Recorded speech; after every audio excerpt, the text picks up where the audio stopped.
Well, what's up, guys? I'm Micah Keneally, and welcome to the Young Adults Today podcast. I'm here with my co-host, Josiah. How are you doing? Great, guys. It's a blessing to do life and this journey together with you. You're listening to the Young Adults Today podcast, where we talk about the faith of Mm-hmm. the next generation. And we're fanatical about reaching young adults for Christ. And today's topic is going to be about mental health. And our guest, Jacob Coyne, joins us for the first time. Bro, what's up? How you guys doing?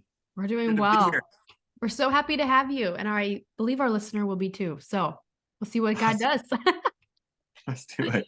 We're excited. Our guest, Jacob Coyne, is the founder of Stay Here, a nonprofit and mental health organization that's really fanatical about raising awareness through bold and encouraging messages and equips others to save lives from suicide. Jacob offers hope and help for the brokenhearted and the hurting. He and his wife, Mariah, have 3 daughters, fourth on the way. What's up? And living in now East Tennessee. And bro, our paths have crossed, but it's been a while, and I It think this has. episode has been a long time coming Mhm. because I Yeah. think that we're going to talk about mental health Yeah. and just how Jesus has hope. And there's a world out there that's dealing with darkness and suicidal thoughts Mm. and is so in need of the hope and encouragement that you have to offer that we find in Jesus. But before we dive into that, can you just catch us up on your life, what you're working on, and maybe some of your journey of how you've gotten here today? Oh yeah. So God's just been doing incredible things over the last year and a half. My family took a big move from the Portland, Oregon area to East Tennessee, and now we're living on a farmhouse, and our neighbors are cows and goats and farmers. You It's got all some dirt. I love it. I love it. I'm from North Dakota, so when anybody says that, I'm like, you go from city life to that. It's a whole new world. It is amazing. It's been challenging to get used to, but we're loving it now. It's just beautiful. The view is beautiful out of this window right here. That's for sure. So yeah, our family's loving it over here. We're part of a great church, and this was a move just for our family because I lead a nonprofit about mental health, and I travel and speak a lot. We wanted to move to a place where our family really can get their roots down deep in a good community, and we wanted to live in a place where it felt like it's just peaceful. It's like a retreat when we're over here that Mhm. we live at. So it's been an awesome journey being here in Johnson City, Tennessee. We're at the Altar Fellowship Church. Our pastor's name is Maddie Montgomery, and it's been amazing. But for the last year, I've been working on a book. It's coming out. It's coming out tomorrow. It's called Stay Here: Uncovering God's Plan to Restore Your Mental Health. So the release date is September 5th, and that's been an incredible process writing this book.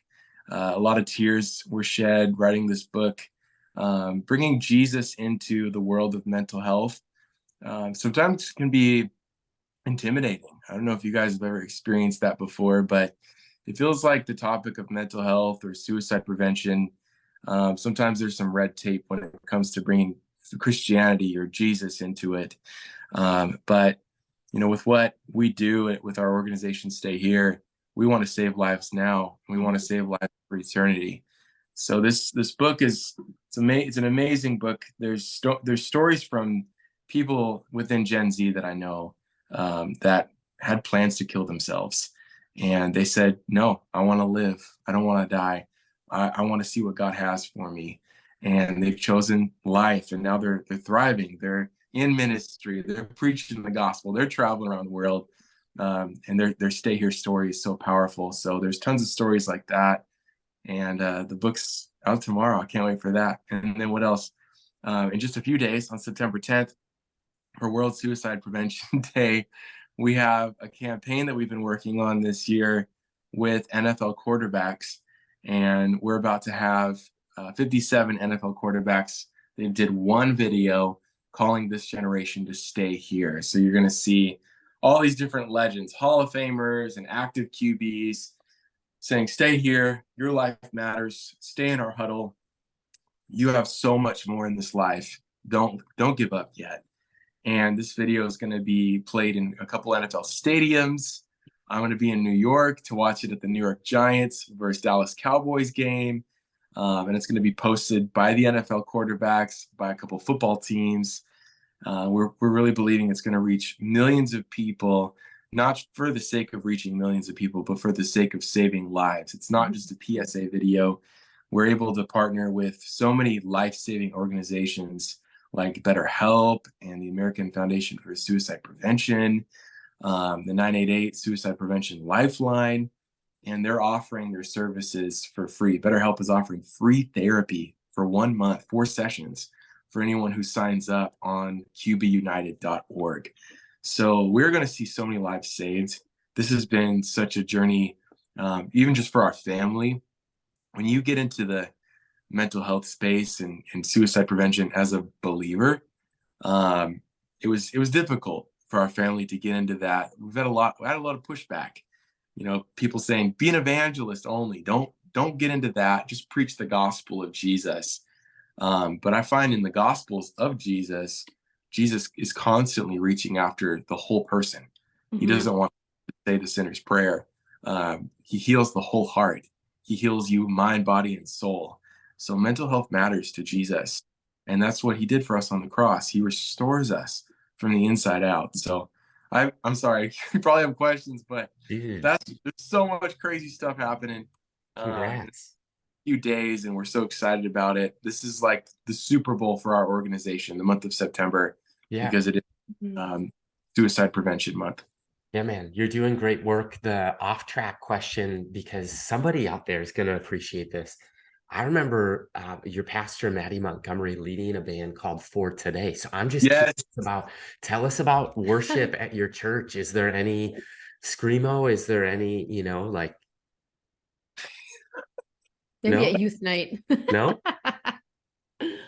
Maddie is not the same as he was years ago. His hair is cut. He's wearing Carhartt. But we have a lot of, at the church, we have a lot of like old For Today fans that are there at the church.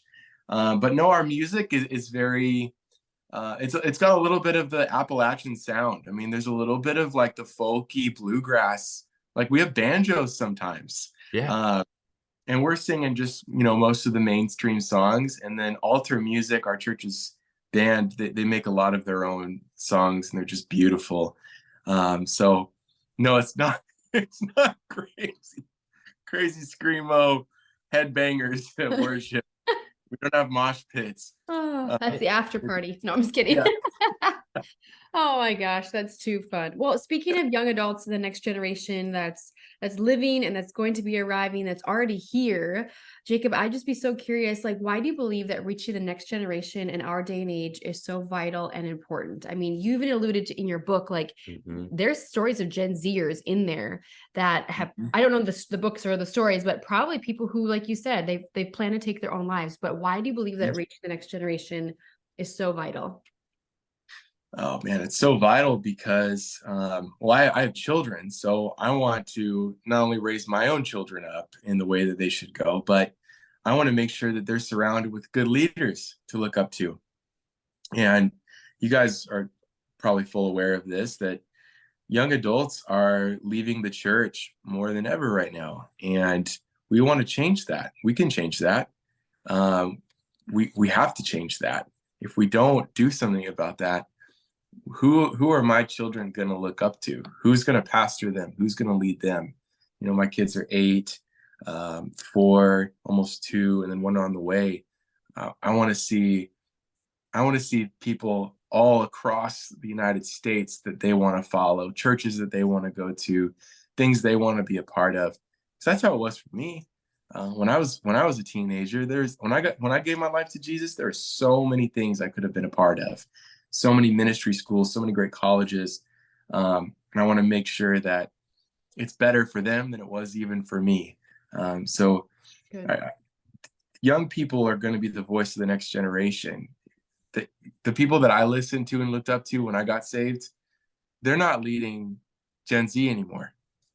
They're not. No one knows their names. I don't want to say their names, but I'm sure you guys kind of could think of some faces and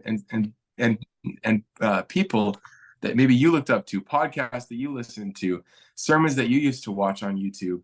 But Gen Z aren't listening to those, and Gen Alpha aren't going to listen to those people. They're going to look for the next generation that's going to be raising up, and we have to reach them.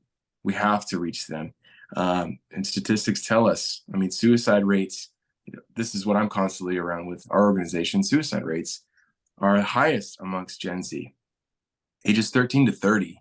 That's a little bit beyond Gen Z, but in some countries, in some nations, it's the leading cause of death. So drug overdoses and suicide rates are way too high. We have to change this. And if we don't, the enemy is going to steal, kill, and destroy people that should be here, right, leading families and leading this generation. And we need them here. We need to do everything we can to fight for them. Bro, it's so good. And I believe this with all my heart, that one of the greatest testimonies to the transforming power and the work of Jesus finished on the cross and empowered for us today through the Holy Spirit is how he can turn mourning into dancing, sorrow into joy, discouragement and depression into full life again, new thoughts. And this isn't something that we just try to conjure up on our own. We want to just be clear that it's a transformative work of the Holy Spirit, that God can literally turn pain and heal it. He can heal hearts. He can heal minds. He can heal bodies. And we just believe that is actually a sign of the resurrection, that Jesus brings dead things back to life. And I just think that that's so powerful. It's so important. And I think in the US, among, 10 to 14-year-olds and then 13 to 30-year-olds, first or second leading cause of death is suicide. And so talk just for a second about the mental health crisis that's in America, and why are you so deeply passionate about it? This is like your life work. Why are you so compelled by it?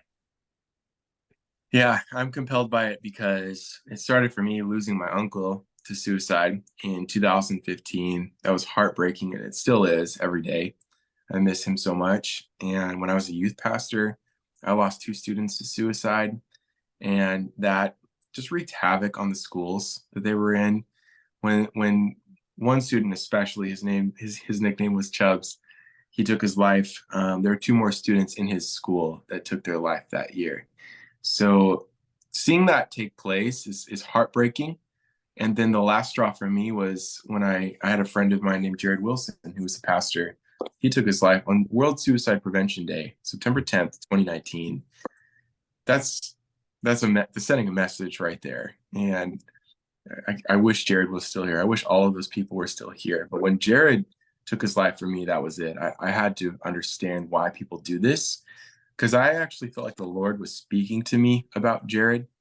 Jared was somewhat of a mentor to me. He was helping me with writing. And whenever I had phone calls with him, he would kind of tell me some things, like there were some struggles of his, fears of his and stuff. And I had dreams where Jared was drowning while we were walking on dry ground. And we were walking on like the shore of a beach, but he was still drowning, even though we're on the sand. And I never reached out to Jared about those dreams, because I thought, man, I think Jared's already struggling with anxiety. I don't want to reach out to him because I'm being mentored by him. I can't do that. I can't cross that boundary. I shouldn't say anything. Wouldn't I just make things worse? Wouldn't I push things over the edge? What if he is really struggling and I plant an idea in his mind? Those are some of the thoughts that I was thinking. And those are myths that so many people believe in about depression, anxiety, self-hatred, suicidal ideation. The myth is, if I asked someone, are you thinking about taking your own life? You're going to give them that idea and they might do it. You might be responsible for it. Such a lie. That's so not true. It's proven that if you bring up this topic in a safe way, not in a demeaning way, like, hey, you wouldn't kill yourself, would you? You wouldn't be that stupid to take your own life. But no, if you ask in a safe way, hey, I care about you. You sad to the point where you're thinking of taking your own life? If you are, can I help you choose life? I'm here for you. That saves lives. It saves lives. 4 out of 5 people who are asked a question in that type of way are going to be honest and choose to get help. That's incredible. Like, suicide is the most preventable cause of death. So that's my path. Like, that's why I'm so into this, is because I decided to let my pain of losing people become my purpose. I don't want people to experience what I've experienced with grief. I don't want people to lose friends and family members and pastors to suicide. There is another way. There is another way. Freedom is possible. Healing is possible. And even my wife and I, we've dealt with our own battles with anxiety, with grief, depression. We've had multiple miscarriages. And then all the family losses that we've had. We've had months where we're like, I don't know how I'm going to make it. This is a terrible pain. How do you deal with the weight of this? And then as a Christian, as a believer on staff at a church, dealing with that and feeling like, can I even tell any of my pastors and staff members that I'm struggling, or am I going to get benched? Am I going to job? Is someone going to replace me? I feel replaceable here. Those are the thoughts that so many Christians think. I got to smile. I got to be the man with the power for the hour. I gotta be on, man. And that's what's crushing so many Christians. And it's what's crushing so many non-Christians. We love to just fake it. I mean, you look at Instagram. Instagram is like a fashion show. Like it's like the runway. There's no honesty on Instagram, and the algorithm doesn't even let you be honest. The only stuff that you see on your explore page or your feed is the best, the nicest things.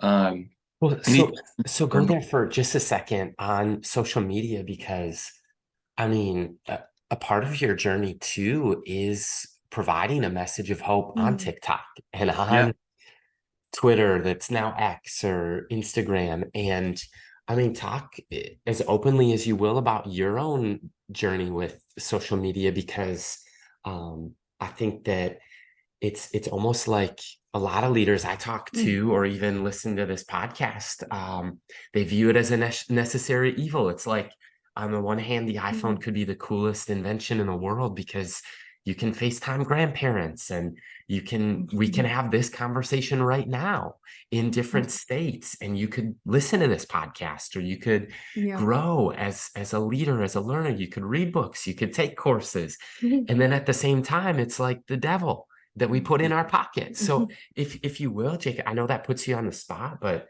talk about your own journey with TikTok and Instagram. Yeah. For whatever reason, when I try to post stuff on different accounts, they just grow. It just grows. YouTube, I think I have 1.5 million subscribers. I've only been doing that since October 2022. And then I fully really stopped in April this year because I've been just so busy with our suicide prevention work. But I went from like 10,000 subs on YouTube to 1.5 million, just posting every day, putting time, scheduling it. I'm going to do 1 hour a day for YouTube content, 1 hour a day for this type of content. So it's interesting knowing that I can do that. And I know that the Lord has favor. He puts favor on some people for things like this. I think a lot of it too is just understanding the way people think, how algorithms work, what the different accounts want from you, basically. Understanding that if you do that, they're going to reward you. They're going to give you more views. They're going to expose your page to more people. It is frustrating seeing that a lot of Christian content creators that I know are resorting to like the e-news Christianity type of stuff. It's like, so-and-so's demonic. Look at their new music video. Yeah, we all know that they're demonic. They're not a Christian. Like, we're not surprised. Why are we talking about this? But a lot of Christian content creators are resorting to this like viral type of stuff because that's the only thing that's really working at sometimes. The algorithm's always changing. That stuff always gets views, the clickbait stuff. And, for me, I had to question that stuff in my own heart. Why do I do this? Why do I make content? Is it to save souls? Is it to teach people? Is it to get people into the local church? Is it to help people understand the Bible and read the Bible? Is it to save lives? To get people to say no to suicide? Or is it to feel good? Is it to be able to go to, a Christian event or conference and have people say, this guy's got 1 million followers, come on up to the stage? Why do I do this? And I had to be honest with myself and friends, and express my own concerns with my own heart, and them ask the same question. Why do you guys do this? Did God call you to do this? Or did you, a friend of yours, do this and it just seemed like a cool idea or a way to make some extra money and monetize your own self or monetize Jesus? So those are some hard questions that I've had to ask myself. And for me personally, I really kind of walked away from TikTok. I grew TikTok the fastest. I have like 1 million some followers there. I hardly post on TikTok because the content there is crazy. It's just crazy content. And some people say, well, you should be posting on TikTok because the content is crazy. But for me personally, I'm just like, I don't need to be on that app. There's wild stuff there. There's a lot of other Christians. I'm not the Messiah. I don't need to solve, I need to save the world. Jesus will do that, and he'll raise somebody else up to do that. So I know that's probably not an answer that a lot of people are wanting to hear, but I've come to a realization. I don't have to do things if Jesus isn't asking me to do them. Just because I have 1 million followers, I don't have to continue to grow that account. If God says stop, I'm going to stop. I would give that account away if someone wanted it. Like I don't think the Lord is wanting me to continue with some of these things. I think that there's it's so good to reach people online. But if you have more of an emphasis on, I want to reach people online, I want to reach the millions, but underneath that is, I want to reach my family. I want to reach my city. I want to reach the one in my church. I want to disciple the person face to face. If that desire is underneath, I want to reach millions online, you got to check your motives, because there's so many things that you do online. You just can't do these things. And there's things we do in person that we can't do online. Yeah, 100%. Hands are sick. You can't receive communion. You can't baptize people online. You can't. There's something different about meeting in person, and I just so desire that. And I really, what makes me happy is seeing people who I reached online that are now leading Bible studies. Yeah, they're plugged into the church. They're doing something in person. They're not just consuming content. So I hope that my online content gets people to be online less. That's what I want. Gen Z spends 8 hours a day watching videos. Right. That's what they say. Right. That's so alarming. That's so unhealthy. It's a full-time job. Yeah. It's overtime. That's crazy. So I don't want them to binge my stuff. I want them to watch one video and say, man, that's so inspiring. I want more. I can't find more. I got to read the Bible. Yeah. There's where more is. Jacob, I love that. I love that even you're going there, because I think so many times, so many different things I could hit on right now is one, I think, is consistency. You being a person that's consistent. And I think even the leaders who are listening to this podcast desire consistency, but with consistency comes discipline.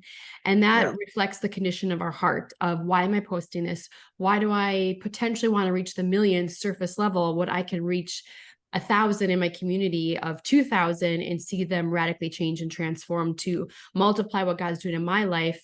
And they're going to go out and do the same, leading Bible studies, going off to college, whatever that is and looks like. And the third thing I wrote down right here is just like the cause. Like, why do Christians, why are we doing what we're doing? Why are we posting content? We want to be content creators, not only consuming. And when Gen Z is only consuming, I won't say everybody, but when they're consuming 8 hours of social media, whatever that is, if that's watching videos, if that's YouTube, if that's binge watching a Netflix, if that's fill in the blank. I mean, TikToking for 3, 4, 5 hours and find themselves in a whole different galaxy and time zone. I mean, really looking at what does that connection look like when it comes to like social media and mental health? Like for the person who's already struggling with mental health or even suicidal thoughts or bouts of depression, should social media be taken into consideration of whether that's a purge or a fast as a believer to realize like, wow, I'm in a comparison trap, or I'm, like the desire for marriage, for example. All I see all these people having weddings and it becomes a lust, or maybe it's heartbreaking because you've lost a baby and you see all these people who are pregnant and you're not happy for them because you're walking through your own despair. Like, how can we connect those dots, honoring the story that God's writing in our own lives, loving people and ourselves in the process, and not, I don't know, over consuming of social media or cutting ourselves off? Like, what does a healthy balance look like, maybe for you or for many of the people that you've reached? Or what advice do you have if people are stuck in this vicious cycle of all of that? Yeah.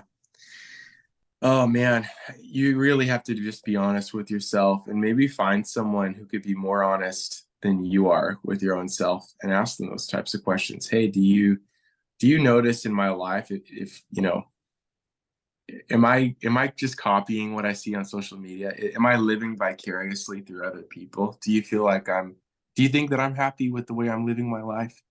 And then ask yourself those questions.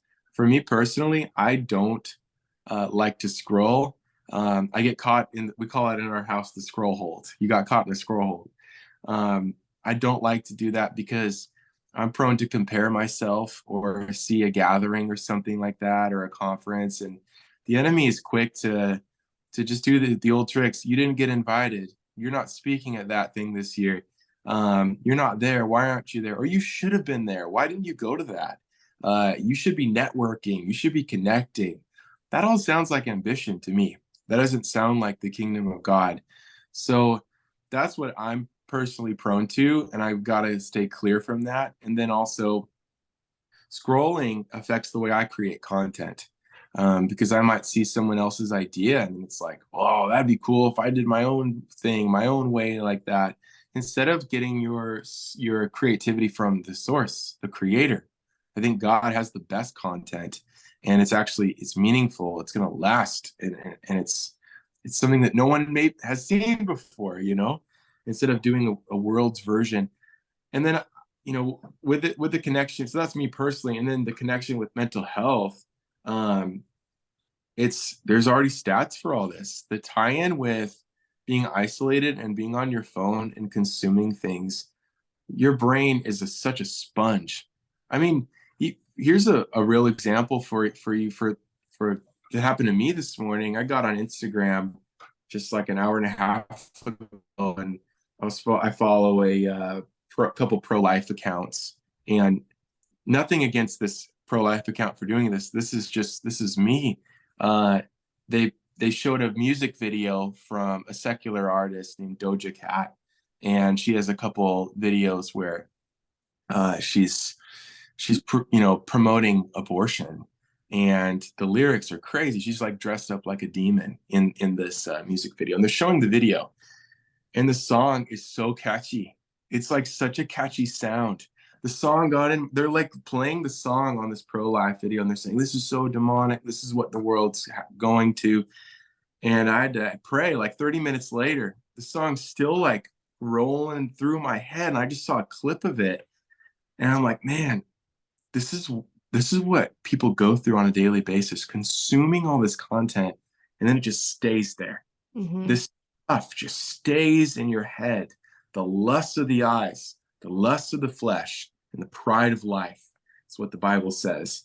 And it's just sitting around there, and the enemy likes to just feed you with more and more and more of it. Get fed by going outside, Mm-hmm. being in nature, reading a book, connecting with people, being just solitude, slowing down. And I struggle with this. Like, I'm just being so super transparent. It's such a struggle being a content creator, and then also trying to find balance, any balance whatsoever. If any content creators are listening to this, I'm sure you understand this. But but that's the source of so many suicides that we see. And, or self-harm. Self-harm was not, it was not really a thing, much of a thing when I was in high school. I graduated high school in 2010. That was not really a thing. Maybe one person in my high school. It was a massive high school. One person, two people. Not a big thing. Now it's a huge thing because media, you see it all over the place. Yeah. So these ideas come from videos, Snapchat, TikTok, whatever it may be, and that's what people get introduced to, and it sticks around. So the tie-in is massive, is what I'm saying. Yeah, it's so good. One of my favorite quotes is like, what we feed grows and what we starve dies. Yeah. And I think sometimes we have to starve our flesh of things that we desire, but it's not good for us. And the same with our thought life, is taking those thoughts captive. Like, that's why we need to be truly transformed by the renewing of our mind each and every single day, and taking those thoughts captive so we can truly understand what God has for each and every single one of us. And Jacob, I remember I was in high school, probably 7th or 8th grade, middle school, whatever. And we actually had a suicide prevention training, quote unquote, to help identify anybody in our class. And I came from a school where it was probably 150 to 200 students, like K through 12. Like, I'm talking 34 my graduating class. Wow. But really, like, being trained that at a young age of like what to look for if somebody is potentially getting things prepared behind the scenes, right? And that is giving away of their personal belongings, saying strange or off the wall things about them not being around anymore. What are some of those things as pastors and leaders that maybe a couple warning signs or a couple of red flags where like, it's good. Me, myself as a leader, whoa, I'm not healthy, or wow, I have some volunteers, or I have some young adults in the ministry, or somebody in my church. And instead of just mulling it over of saying like, oh, that's just so-and-so being so-and-so again, they're just more or less a pessimistic person. No, there's a deeper root. And how can we identify some of those warning signs? And what do we do once we do identify them? Can you give us like 3 or 4, the top That's 2 or really 3 good. to kind of not blur the line, but be like, okay, here's what we look for, and here's how we can approach that person in love? Yeah, well, in church, it's totally different. The happiest people you should watch out for. The biggest smiling, happy people, unless it's real Holy Spirit joy. Like the person's just like, I'm washed in the blood of Jesus. My life's amazing. That's what we want to see. But, if you can look in someone's eyes and see that their eyes aren't smiling, but their mouth is, I would reach out to that person immediately. Or even the person that's like, I can't wait. They're always talking about leaving and going to heaven. Can't wait to go to heaven. Oh, it's so hard here. This isn't my home. We know that. But if someone's always saying that all the time, oh, I wish I could just get raptured. Why? Why do you wish that? Because life is beautiful here. We're supposed to bring the kingdom of God to earth as it is in heaven. So that's another thing, like in the Christian world, why is that person always talking about dying and going to heaven? How excited they are for that. Or, man, I just hope Jesus comes any day now. We all do, but sometimes you got to check on like, why do you wish that? Are you not happy with your life right now? Can I help you with that? And then the person who may be showing up constantly to church and now they're not, they're slowing down. I would check in, and it's so simple. Hey, you used to come 4 times a month to Wednesday night or to whatever Sunday, and now you're here twice. Are you playing a sport? Is it school? How are you doing? Are you okay? Or if someone like quit the worship team, someone quit volunteering, I really hope, like as a leader, we wouldn't just say, okay, thank you, goodbye. Ask questions. So those are all like things that I've seen with people who have attempted suicide. All those 3, 4 scenarios I just gave you are all people within the church who have attempted suicide or completed suicide. One of them quit the band, and I reached out within the same week. And the day that they were going to kill themselves, they already had self-harmed. I got to help save that person's life because of reaching out. So here's how to reach out if you spot some of these things. And then even if you want to go into more of an intensive, if you're listening to this, our website, Stay Here, www.stayhere.live, LIVE, has a free training called the ACT Suicide Prevention Training. It's like 40 minutes long. It's a video training, really good. We go into all that stuff. But what you would do after noticing some of those things is schedule a meeting in a safe place. Your house, their house, coffee shop is even an okay place. Go on a walk with them somewhere and just say, hey, I noticed this. I noticed that there's this change in you. I noticed that you seem to be really happy all the time. You're always putting on a smile, but I know that you're going through stuff. I know your parents are getting a divorce. Do you want to talk about that? Why do you feel like you have to always look like you're happy? You know, you don't have to. It's okay. It's okay to cry. It's okay to talk about this stuff you're dealing with. And then I would, if you're getting into that type of conversation, I would always ask, hey, you know, I just want to be sure, because I love you, because I care about you. Are there any thoughts in your head of self-harm or suicide? Have those thoughts come to your mind at all? And look that person right in the eyes. They're going to be honest with you. They will be honest with you. Like I said earlier, 4 out of 5 people are going to be honest with you when you ask that question. That's so good. So after Jacob, that, it's so good. Sorry, go ahead. yeah, after that, you know, on our website, we've got free therapy you could sign up for, really good therapy, Christian therapy from Faithful Counseling and BetterHelp. And then we've got the Hope Line, the live chat. So it's not all in your hands. Like if someone says, yes, I have been thinking about taking my life, I would help them. Hey, is there anything that you'd use, like you just said, to take your life? Let's get rid of that stuff. Let's talk to mom and dad. Let's talk to a pastor. Can we get you into therapy? Here's some more resources. And I would love to just be an accountability friend for you. I want to make sure that you're walking through those things. I want to make sure you're okay.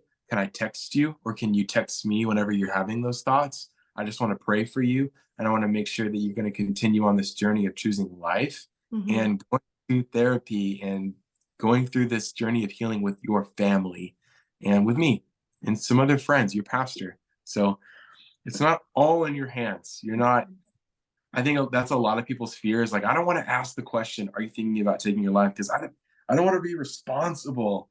Yeah. There's resources. You don't have to carry the weight on your own.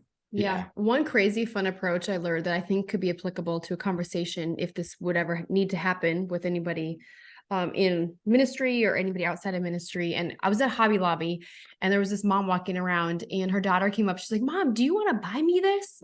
And her mom looks at her and she goes, you know what, honey, I love you too much to give you everything you want. I love you too much to buy you X, Y, or Z. And I was just like, I told her, I was like, I'm going to adopt that in our household. And I think even approaching, like, just derailing the fear of whatever that person is going to think or say, or how they may or may not respond to us even asking that question, and even setting the stage of like, hey, I love you too much not to ask you this. And so I'm saying, I've been noticing some behavior changes of X, Y, and Z. Can you agree or disagree that that's accurate? And then say, hey, like, because I love you, I'm going to ask a hard question and I don't want you to be offended, but I want you to know how much I care about you. And I just need to know, like, are you having suicidal thoughts? Have you thought about taking your life? Is there anything you're dissatisfied with in life? Maybe you're just disappointed and I'm misreading something a little too deep, but I think when we set the stage of like, I love you too much not to ask. And the same with salvation. Like, we had a friend who became like a fanatical Christian now. Her family's like 65 years old. The dad's like, I've never even thought about the afterlife. I've never thought about death. Like, it's not even on my radar. She's like, how can you not think about death? Because it's going to happen. And they were at a restaurant. She's like, Dad and Mom, like, I love you too much not to tell you. I'm going to heaven when I die. And this is what Jesus has done for me. This is what he's done for you. And it's your choice. If you want to go to heaven, here's how you have to do it. But I can't make that choice for you. Like, I love you too much to leave this table to know that this could be my last conversation. And I think it's the same thing, that we take that, not like responsibility, but I mean, we walk out that mandate of like, hey, so-and-so, I love you too much to let you think that you're worth nothing. So-and-so, I love you too much to know that you might be going to hell. Like, why are we withholding the truth? And somebody's breakthrough is through one of our questions that we get to ask. We don't have to ask. We should choose that question every time. So if you're listening, Wow. maybe that stirs something in your spirit. But Josiah, you got something here? Oh my gosh, what you just said, I wonder if two of the most caring things that anyone can do is, first of all, ask questions and then Mhm. follow it up with listening. Right. I wonder if sometimes, like, I just wonder if two of the most caring things that you could possibly do on planet Earth is to ask questions Mhm. and then listen. It Yeah. communicates so much care, Yeah. so much love.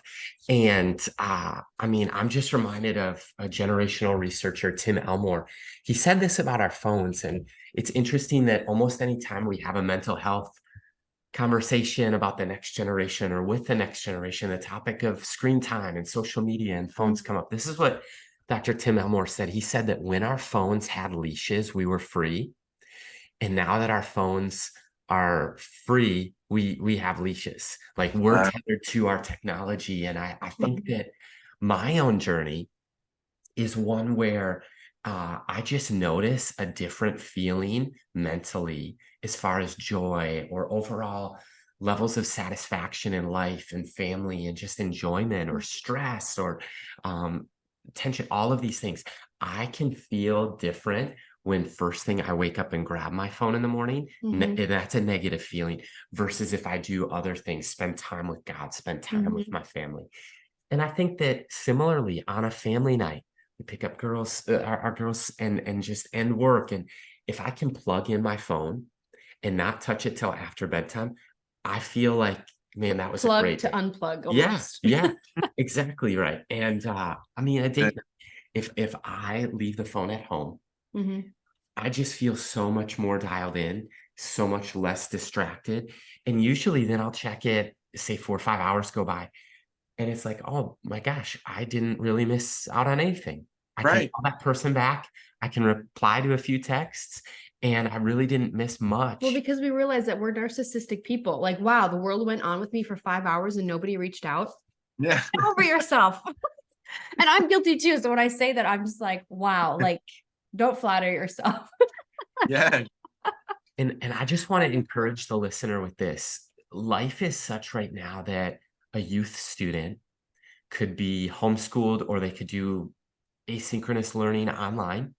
They could enroll in college online. Mhm. They could do remote work as a young adult, a young professional, work wherever and do remote work, have Zoom meetings and different things.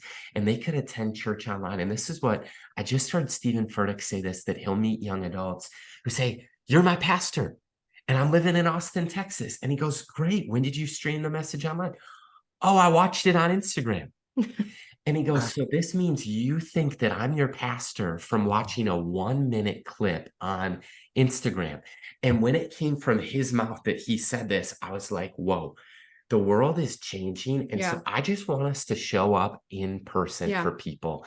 I just want to get practical with the challenge after this conversation, to ask some of those questions, to communicate care, to invite people over and have a pizza party, break bread, do life together, go on a walk, go on a run, do something that's tangible, real life on life Mhm. in person. The next generation needs it so much. And Jacob, we'd love to just throw 4 or 5 minutes on the clock and end it with 5 rapid fire questions. Are you ready for that?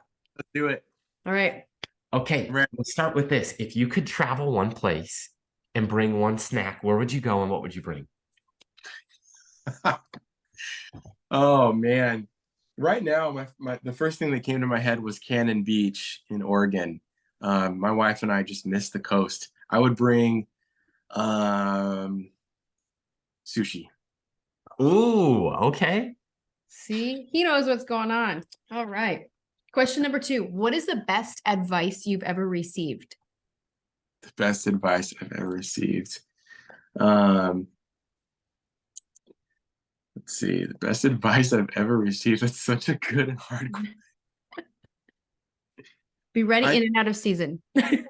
I think the best question, the best advice I've ever received is to slow down and not strike when the iron's hot. That was from Judah and Chelsea Smith. That's good. Oh my gosh. That's so good. Here's the curveball, Jacob. Loving this conversation. And if you could ask us a question in reverse, you can ask Mike and I anything. What would you want to know? To ask you anything? Yeah.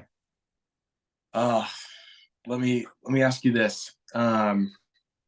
If you could be, would you rather be the first to do something or the best at that thing? I'll go first. I'd rather be first because something is better than nothing, is what I believe.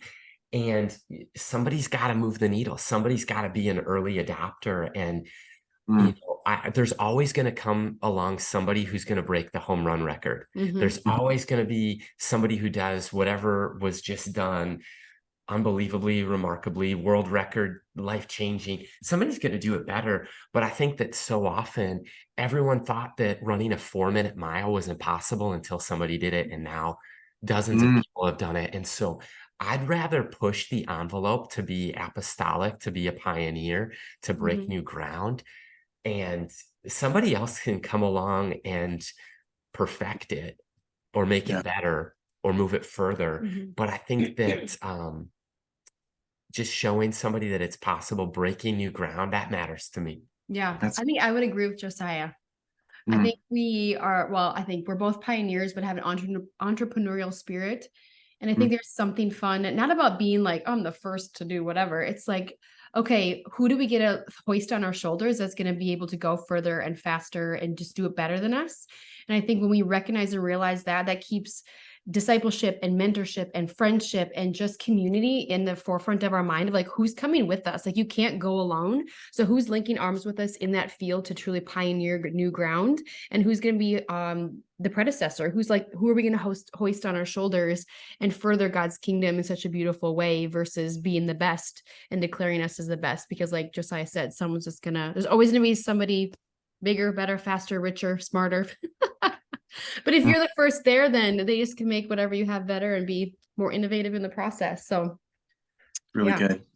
Really Two good. last questions. Unpack the message Ooh. about the power and the significance of staying here. Yeah, if you choose to stay here, there's a legacy that you get to leave that's good. If you don't choose to stay, I've seen it firsthand. It's just chaos. You know, there's Mhm. your own life. Um, if you don't stay for yourself, you're missing out on your future. And if you don't stay for your family and your friends, they're missing out on your future, and they're missing out on a beautiful legacy that you could build, a lasting legacy. But for the people that I've lost, there's no good legacy that they left behind. There's pain. We're all in pain, missing them and trying to pick up the pieces. So that's the biggest significance is the enemy doesn't want you to stay because he knows that there's so much more. Your life isn't just about you; it's about the people around you as well. And the enemy doesn't want you to bring life to any of those people or the generations after you. So staying impacts generations, not just you. That's so good. I think it just reminded quickly about the moment we become a true believer in Jesus Christ, we become a threat to the enemy. And that's Yeah. what we should want to be. Like, God is our defender, but we become a threat to the enemy, and we want to live and leave a legacy until there's the last breath in our lungs on God's watch, not our own. And Mhm. just to encourage the listener today, for the fifth and final question, what hope and encouragement can you bring for maybe somebody who's experiencing the dark thoughts, the depression, the anxiety, or any other mental challenge that they've been wrestling with? Yeah. I would just say that our God is the God who sees you. He sees you when you're all alone in your isolation, and he can heal what you're hiding. There's a story that's in the last chapter of this book, this amazing young woman named Claire. Just this is just to show you how much God sees you. If you're listening to this, she had a plan to take her own life. She was going to take her life after she got home from visiting all these friends in different states. So she had kind of like a end of my life tour she was going to do. She bought herself some flowers and just said, when I get home, if the flowers are dead, that's my sign to die. That's my sign to kill myself. Well, one of the visits that she was going to give, her friend was a worship leader. I was speaking at this event. It was called Gen Z for Jesus, and it was in Dallas, Texas, just last year. And I got to do a suicide prevention portion. So her friend Bailey is singing Gen Z will be suicide free. That's the song she's singing. And then I'm speaking that, I'm preaching that, and I said, if you are battling with suicidal thoughts, raise your hand. We want to pray for you. She's in the front, just cheering Bailey on, but she raises her hand. I'm planning on life. So many people hug her, gather around her, pray for her. She gets freedom.